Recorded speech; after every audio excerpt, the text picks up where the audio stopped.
So you have 100,000 sitting in the bank, and you know it could probably be doing more. But you also remember how long it took to save.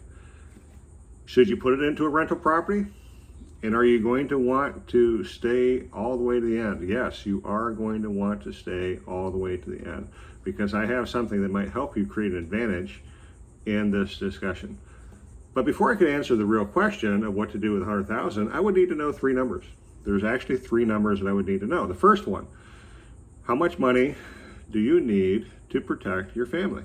Yeah, reserves. You know, you've built a really hard savings program over years, and you need to protect your family. But the second one is how much needs to remain available once you do buy the property for property reserves, for property repairs, for, I know you don't think about this, but there are vacancies every now and then where a tenant moves out, and there are repairs. So how much of that do you need to save for that? And the third number is the return of the future outcome that would justify the rest of the headache. So $100,000 is not just simply money.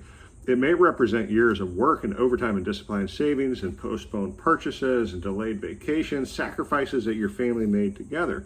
The goal is not to move all of that around, but just simply because you can, but how can you make your money work for you? The goal is determined if we can use a portion responsibly to help create cash flow.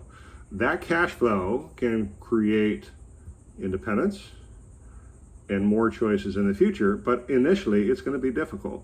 So sometimes the right answer is to move the payment around and buy the house. Sometimes it's let's preserve more cash. And sometimes the right answer is, hey, let's just wait. Now, I consider myself somebody who operates off of three highs: high transparency. I want to make sure you see the complete picture. High touch, I want to make sure that we're building a strategy around your life.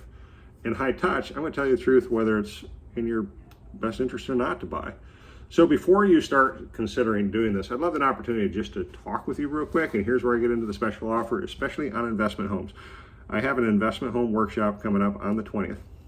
Great information to help you make really good decisions on whether this home is the right one for you.